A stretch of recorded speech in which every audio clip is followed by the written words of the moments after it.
Okay, hi everybody. My name is Jeni Stiso. I'm going to be our first speaker from Myriad here today. Before joining Myriad as a data scientist, most of my experience is with biomedical research. So I have a lot of experience building applied machine learning systems. And I also do a little bit of research on bias within medicine and within academia. So I think I'm in a good position to speak to this intersection. And so today my talk is going to be focused on building ethical AI systems in healthcare. So this talk is going to have kind of three main sections. We are going to start by discussing AI use cases in healthcare, make sure we're all on the same page. We're then going to go on to describe what some of the ethics challenges are in these systems. And then lastly, and this is where we're going to spend the bulk of our time, we're going to actually talk about the best practices for implementing ethical AI systems and mitigating some of that bias. Okay, so starting with use cases, I think a lot of talks that you go to in the AI space are going to start with a definition slide. So we're going to do the same. To me, AI is a bit of a vague term. I think of it as sort of a field of study or maybe a method about using machines to accomplish tasks generally considered to use human reasoning. But what I consider to be a much more sort of precisely defined thing would be machine learning and specific machine learning methods. And so often when people discuss AI, what they're actually sort of referring to is machine learning, and that is going to be the case here in this talk. That's where most of my experience is. So to me, machine learning is really any use of a computer system to learn patterns in data, and there are tons and tons of systems out there that can do that. If you were going to a talk on AI, maybe a year ago, most of that talk probably would have been focused on a specific kind of machine learning called deep learning. So this is a specific use of those computer systems that take advantage of big, usually very, very deep, very large neural networks. And I would say most of the use cases in healthcare that are talking about, the breadth of the machine learning and deep learning models are a type of AI that I'm going to kind of refer to as discriminative AI. And so usually you're trying to make a prediction or maybe add a label. Does this patient have the diagnosis or not? What's their risk for developing something? So you're sort of outputting like a single number. But now when you give a talk on AI, most people are going to be thinking about generative AI. And generative AI is a little bit different. Instead of giving that single number, it's sort of using, it's basically generating new data, new content based on, the information that it's been trained on and that it's seen in the past. So most of this talk is actually going to be about discriminative AI. In each section, I'm going to give some example in the generative space. And Kayla, who's coming after me, is going to talk a lot more about generative AI as well. But if I don't sort of mention that something is specifically about generative AI, it's probably applying mostly to discriminative AI. Okay, so with those definitions in mind, when I hear people kind of talking about AI in healthcare, I sort of see three main categories that use cases tend to fall into. The first one are clinician or clinical facing systems. A lot of times these are called decision support tools because they're oftentimes helping doctors or nurses or somebody else make a decision. This is where most of my experience is, so a lot of the examples will come from here just because of that. So these could be things like guessing somebody's diagnosis or their likelihood of having a diagnosis, their risk for developing something later. You could also recommend next best treatments. So this person might do best on this drug, this person might do best on that drug, those sorts of things. The second one are sort of internal to a healthcare company facing models. These would, a lot of times these are things for automated reporting. Healthcare generates tons and tons of documents. And sometimes we can use machine learning to help us pull interesting information out of that quickly. So you could be summarizing claims. You can also use that to get richer information out of things like doctor's notes or other unstructured data. And then the third thing that I see people talking about a lot, and this is especially true when we're thinking about kind of the modern generative AI boom that we're all living through, is patient education. So a lot of people are thinking about particularly like chatbot type models for things like answering basic billing questions or maybe explaining very simple procedures or very simple treatments to patients to free up some of their staff for other sort of more complicated questions. So most of this talk is going to focus on the third and first examples. And I don't want that to make people think that you don't need to think about bias at all if you have an internal facing model. But I do think that the consequences for, not debiasing a model that is either clinician or patient facing can sometimes be bigger consequences. And I think the examples are a little bit clearer to illustrate. So most of what we're going to talk about will fall into those two categories. Okay, last little bit of sort of definitions. We now have to talk about ethics, and sort of why we think ethics challenges are really important in healthcare. So like AI, ethics is super broad as a field of study, as a term. It contains a ton of things. And I would say almost all of them are sort of especially important in healthcare because you're working with such sensitive data, and there can be really big impacts for not using that data responsibly. So ethics includes everything I have listed up here and more. But this talk, we're only going to focus on sort of one piece, which is bias and fairness down here at the bottom. So when I think of bias and fairness, I think of sort of the ratio of benefit and harm of your model to sort of all of your users. So you don't want your model to be only benefiting one type of person, and you also don't want your model to be disproportionately harming, one group of people. You want it to kind of be equal across everybody who's using it. And so that's what we're going to be talking about here today. Okay, so now we're going to walk through two specific use cases that are going to illustrate when models can be unfair and unbiased and why that can have big impacts in healthcare. So we're going to go through two examples. The first one is a decision support tool, discriminative AI. The second one, the first one's also specific to healthcare. The second one is a generative AI model. And this is not a specific to healthcare use case, but I think we can kind of think about how it can inform our work in this field.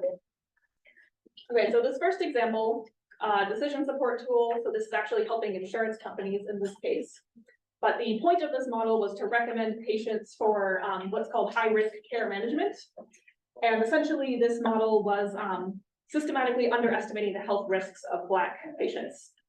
So this model was employed by a large insurance company. I don't actually know which one, but it served over 200 million people a year. And this insurance company and many others provide something called high-risk care management for patients who are very, very sick. The idea is that if you are really sick and have a lot of different conditions that you're trying to juggle, it would be really great if you could kind of remove some of the barriers to healthcare and things that make it kind of slower if you're dealing with your insurance company. So they can put people sort of in this special group where they can just get care a lot faster and a lot easier and see a lot more doctors, things like that. So broadly, what they want this model to do is to take tons and tons of information about a patient's health and figure out sort of who is the most at risk and recommend those people for the program. These programs are quite expensive for the insurance company, so they need to make sure they're using their funds to benefit the people who need it most. You can't just put everybody into the program, the companies can't sustain that.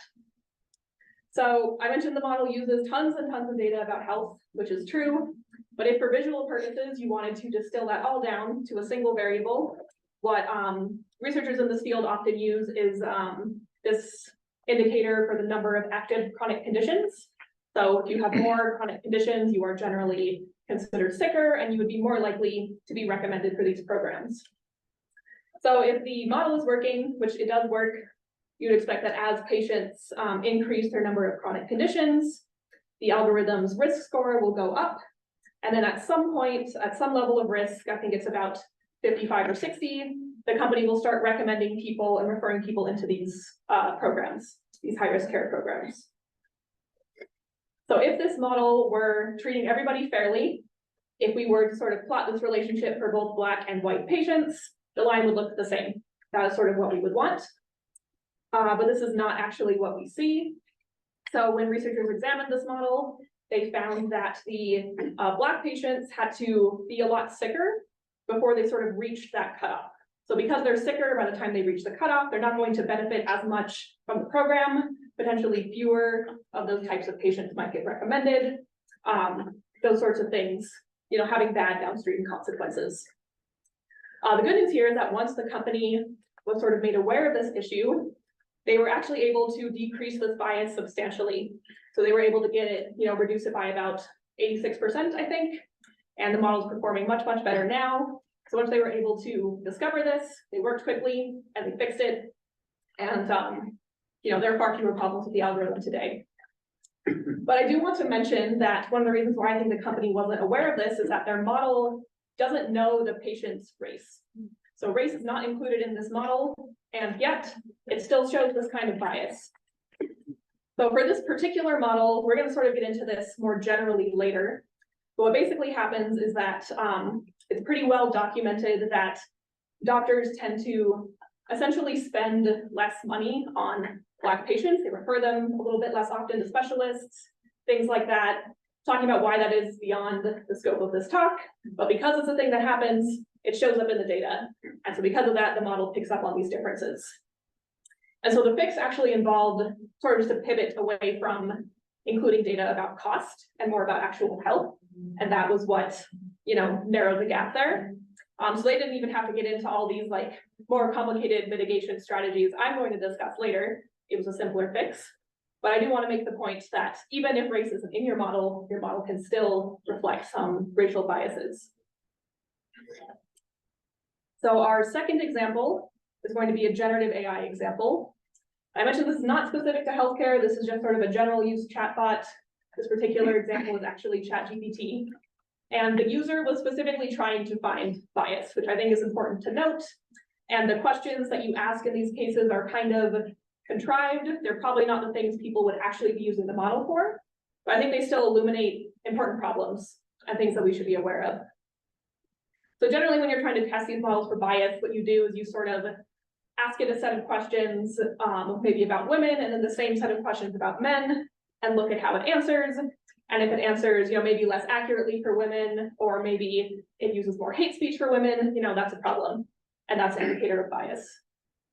So in this case, the user, who is this person up here, is asking ChatGPT basically which noun the pronoun in a bunch of sentences refers to.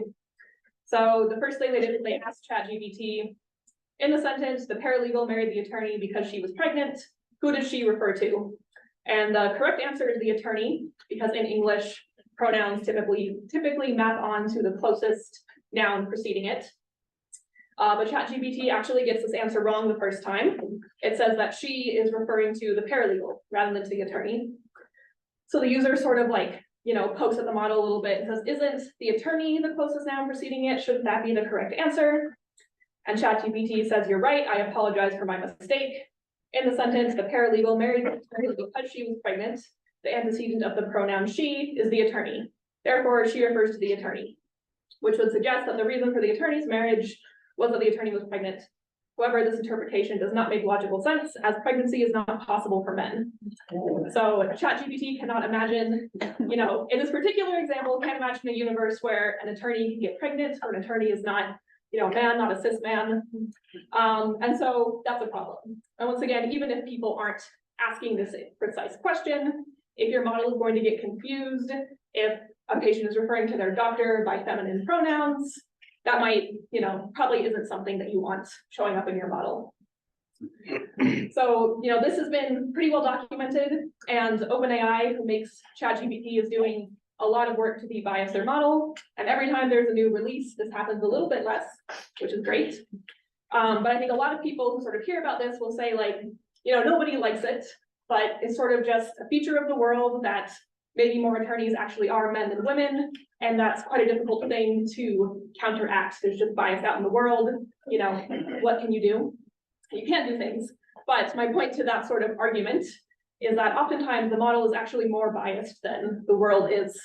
So the one statistic that I remember, and this particular statistic is not about ChatGPT, it's about stable diffusion, but I think the premise generalizes, is that so stable diffusion will basically assume that doctors are men 93% of the time, although in reality, doctors are only men 60% of the time.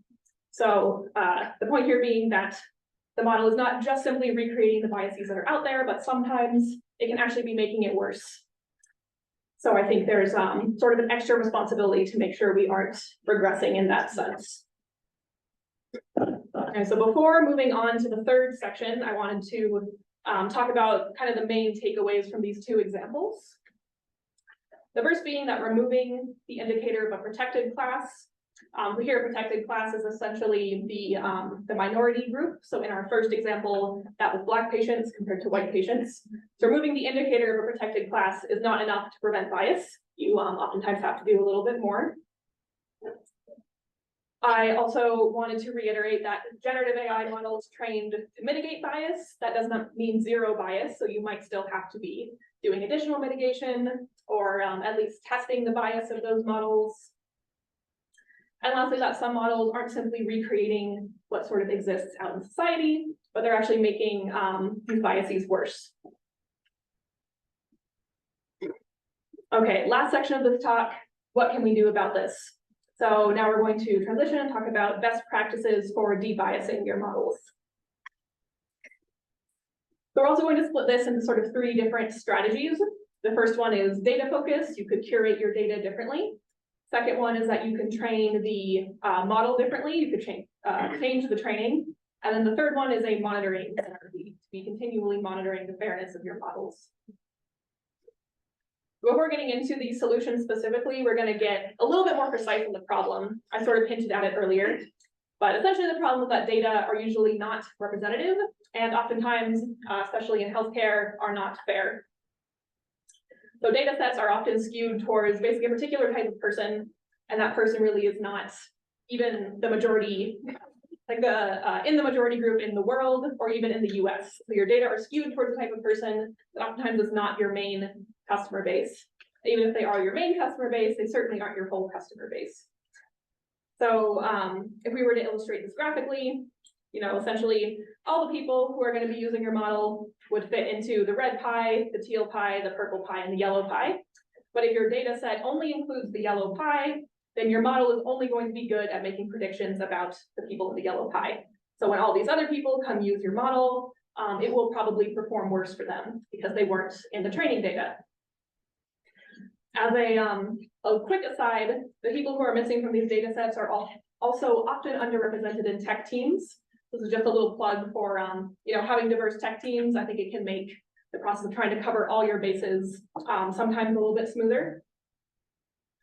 And then the next point I want to make is that even if you were to magically get a data set that was perfectly representative of every type of person who existed out in the world, the data can still have biases. So the first example that we talked about, that decision support tool for high-risk care management, their data set had a lot of people from their protected class. There were a lot of Black people in that data set. However, it still showed bias because of what I had mentioned before. Basically, because the healthcare system historically has, perpetuated some of these bias practices, the model picked that up, even though there were plenty of people in the data set. So I sort of think of this as like an explicit versus implicit bias differentiation. It's a similar idea, but it just applies to your data set. And now that we're a little bit clearer on the problem, we can discuss some of the common methods for fixing it. So a lot of these methods are going to apply more to the underrepresentation case than the bias case, but I will talk about a few methods that deal with the implicit biases as well. So the first set of methods are have to do with augmenting your data, usually with simulations. So let's say this is your data. Maybe this is, you're trying to build a model to diagnose something, and you have a lot of people. Most of them are in this green group, and some of them are in your protected group, which in this case is orange. So you look at your data set, you say, oh no, we don't have very many people from this orange group. It would be great if we could get more. And the gold standard is actually just to go out and collect more data. However, that is usually prohibitively expensive and prohibitively time consuming and, not possible for a lot of other reasons sometimes. So when you can't do that, people have developed other workarounds. And as I sort of hinted at earlier, usually this involves simulations. And I think one of the most common and sort of most widely applicable methods for simulating data is this method called SMOTE, the Toric Minority Oversampling Technique. And there's a nice Python package that makes it super simple to apply to your data. Basically, what this method does is it looks at your data, at the 2 groups you're interested in, and at the sort of characteristics of each of those groups. So it'll say, oh, okay, this protected class tends to have a height in this range and an income in this range. So I'm going to add new observations in that same range. So it would, just make up a new potential patient that was maybe here, and then another one that maybe fell there. But generally, this algorithm is not going to be adding observations way out here because it hasn't seen that before. So this method is quick. It can be helpful, but it's sort of limited by your initial sampling. So sort of if you have a big enough sample that you're getting enough of the variance for your protected class, so this one can be great because it can just make your model pay attention to that group a little bit more. But if your sampling is so bad that you don't really have a good characterization of them, then this model won't get you all the way. It could help, but it's not going to reduce bias quite enough. And that's sort of why we oftentimes pair things like sampling with other techniques. So another thing you can do, other than augmenting your data, is you can change your training algorithms. So same situation, we have the same data, same protected group. So rather than changing the data, or maybe in addition to, what you can do is basically change the importance of each person to your model. So usually the way that machine learning models work is you show them some data, and you tell them the thing that you're trying to get them to predict. So a diagnosis, and it makes a guess, and it looks at its error for everybody, and it adds up all that error, and then it, kind of tries again and tries to get that error as small as possible. And usually when it does that, every person's error is weighted the same. So it sort of takes into account everybody equally. But you can basically tell the model, I want people from this group, I want you to treat their error as more important. So maybe it's actually twice as big than you think it is. So because of that, the model will pay more attention and make sure that it's still doing well on this protected group, despite the fact that there aren't very many of them. This is also super simple to implement. It's usually like a parameter in packages that you're using to fit models like scikit-learn, but it has sort of similar like caveats and downfalls to the simulation method. If your data aren't sort of well sampled enough, it's still not going to get you all the way. So there is another far more complicated method that you can use to debias your models, but that will sort of get at more diverse sources of bias themselves. And these are called generative adversarial networks, or GANs. So this is actually a type of generative AI in and of itself. So Gen AI can be part of the solution as well as part of the problem. But basically, this only works if your model is a deep learning model. But let's say you train your deep learning model to diagnose this group of people, and it outputs a bunch of diagnoses. Basically, what you can do is you compare this model with a second one, a protected group model, that will try and guess your protected group from only the diagnosis. And then when this model does really well, and it can figure out the protected group, you send that back to your original model as an error signal. And then you tell this model, try again, not good enough, and then it will try again, and usually it will try to hide the protected group a little bit better so that it can get around the error signal it's getting from the second model. And you sort of repeat this over and over and over again until they kind of come to an agreement. And you've reached a space where your diagnosis model is still doing pretty good, and your protected group model can't figure out who's in what group. And this is usually pretty effective when you can get the balance right. And it's pretty tricky. These can be quite finicky models. However, this process will sometimes come at a cost to accuracy. So it might be that for your diagnosis to sort of evade detection from your protected group model, it becomes less accurate in the process. So I think at the get-go, when you're planning your project, you need to think about how important those things are to you and what sorts of balances you want to strike, because sometimes there is a trade-off there. Okay, the last method we're going to discuss involves monitoring. So generally, you make a model. If you're deploying it for use, oftentimes what you want to do is monitor its performance. You're trying to predict a diagnosis. You want to monitor how well it's making that prediction to make sure that it's consistent, because I guarantee you it will not be consistent over time. At some point, it's going to start to dip, and you want to know when that is so you can make adjustments. And so in addition to monitoring that, I think people also want to be monitoring the fairness of their model. And so there's a lot of tools to help people do this. For discriminative AI, I'm going to talk about a package from IBM. It's called AIF 360. AIF stands for AI Fairness.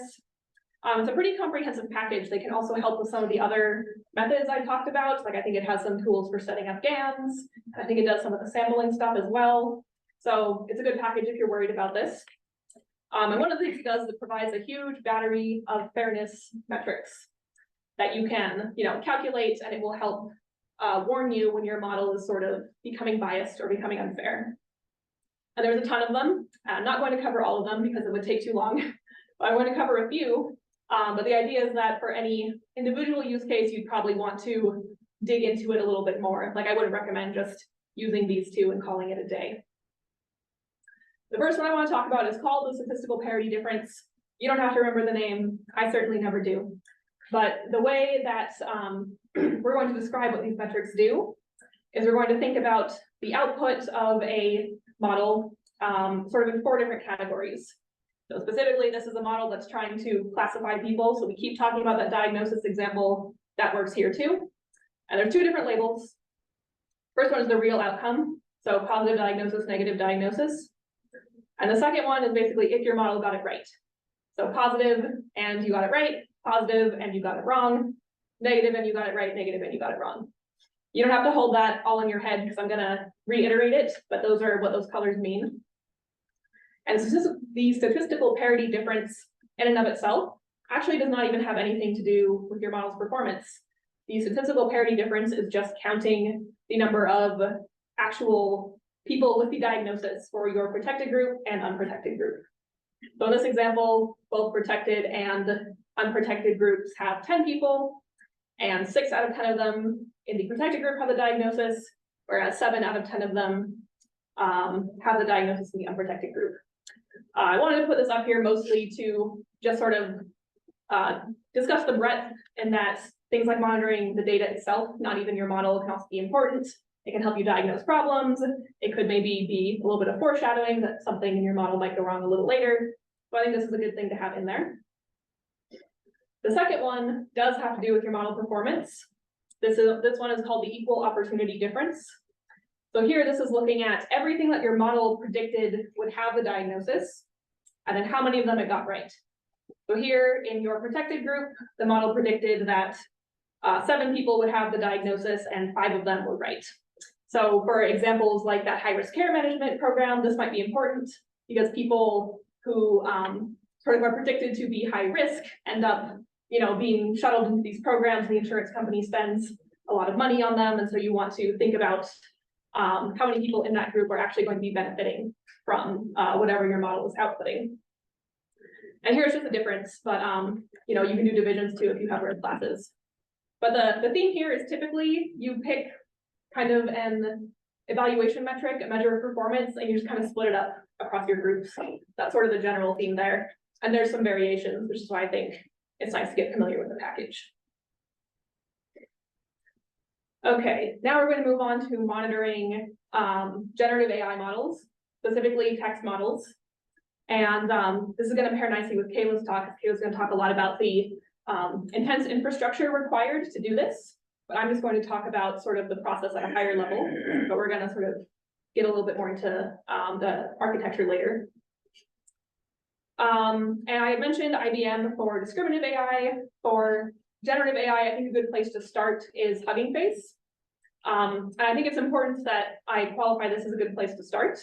I think monitoring generative AI for bias is not as simple as discriminative AI because your answers, what you get out of it is more complicated. It's not just a number, and it's not necessarily just right and wrong. And so, I think of the strategy for monitoring generative AI to be sort of like stacking Swiss cheese. Any single thing that you do is going to have a hole. And so you need to kind of diversify the things that you're doing in order to try and cover all the holes. But Hugging Face is a good place to start. And they have nice, clear tutorials and simple code and blog posts and stuff like that. It's also open source. But like I sort of mentioned earlier, the way that you typically assess these models for bias is you get prompts from, 2 different groups, prompts about with masculine pronouns and prompts about feminine pronouns. And then you record your model's responses.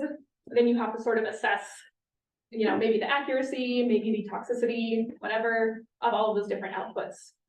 And you usually don't have just 3, you have, many, many thousands, which is why this is a technically challenging problem. But just for illustration purposes, we're going to look at these 3.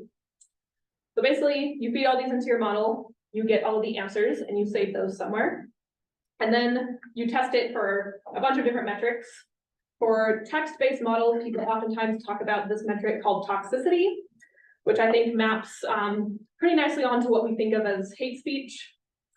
And so what the Hugging Face method for testing for this does is you run this very simple one line of code where you basically load a different model that Hugging Face calls toxicity.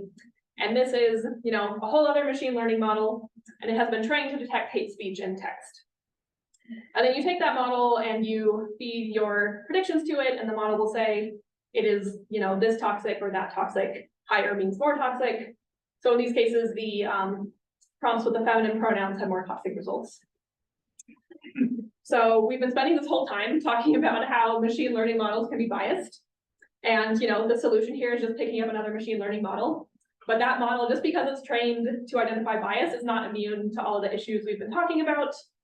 And this is one of, I think, the really big challenges, is that when you use a model like this, you want to think about, so generally the way that this works is you have to have people go and kind of hand label if a sentence is hate speech or not. So that's subjective. Some people will think some things are hate speech, other people won't. Also, there might be new hate speech that came up in the past couple of years won't be in this model. And when they release a new version of the model, you'll have to update your whole pipeline so that you can keep up with the way that language is changing. Similarly, the data set can be biased in all the ways we were talking before. If only certain types of groups are represented there, they won't show up here. So it really adds a lot of thought when you try to figure out the holes of even these standard methods. I do sort of hesitate to call this section about generative AI best practices, because I think so new, the field is really still figuring it out. And this is 100% a great place to start. But I don't want anybody to leave here thinking that if you monitor your model for toxicity, it's going to be impossible for it to have biased outputs. There's just a lot of potential holes, and it's an evolving field. So to somewhat illustrate sort of this layered approach, you can do basically exactly the same thing in Hugging Face, but with a different metric. In the Hugging Face tutorial, they switched from masculine and feminine pronouns to sentences about gay people and lesbian people. So basically, it's the same idea. You load a model, you get these metrics out. The model is called HONEST, but it's actually an acronym. Hurtfulness is sort of it's been just trying to tell you if text is hurtful. So similarly, I sort of think of toxicity as like explicit bias, whereas hurtfulness might be more implicit bias. And here I think this actually is just sort of like a database. It might not even be a machine learning model, but it has all the same kind of pitfalls of who's marking things as hurtful, which types of things are they missing. It's good to think about things as you're designing how you want to monitor fairness in these types of models. Okay, so I wanted to summarize all the different metrics with a bit of a whirlwind tour. Well, I first talked about curating the data differently. Collect new data if possible, but rarely is that possible. So you can try simulating new data for undersampled groups. You can also change the training. For some examples, you could just reweight your training algorithm to say your protected class is more important. If that doesn't work, you could also try and use GANs to debias your output, but you have to kind of think about fairness and accuracy trade-offs. And lastly, I think it's important to monitor fairness the same way you would monitor your model's performance.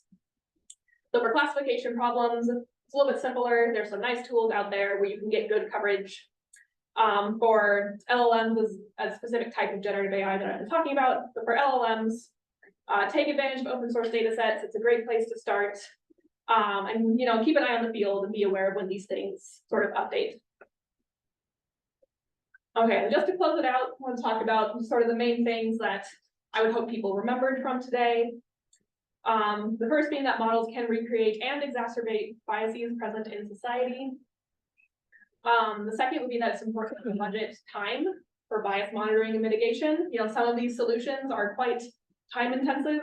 Fitting a GAN is not necessarily easy. And so I think everybody wants to build fair models, but it's important to understand that it takes time to add these kinds of checks in. Keep an eye out for new techniques, especially if you're working with generative AI. Make fairness tests just as standard as accuracy tests. When bias is discovered, move quickly to address it. I would consider that first example with the decision support tool sort of a success story, because the company was able to reduce the bias by quite a lot by being proactive. And lastly, just sort of a reminder that bias can really only be mitigated, not entirely removed. I'm not trying to be, depressing or a downer, but I think it's important to be realistic and to, I think it can help you think of debiasing models as sort of a continuing process and not just something you sort of check off at the beginning and then leave behind you. And so with that, I will hand it off to Kayla.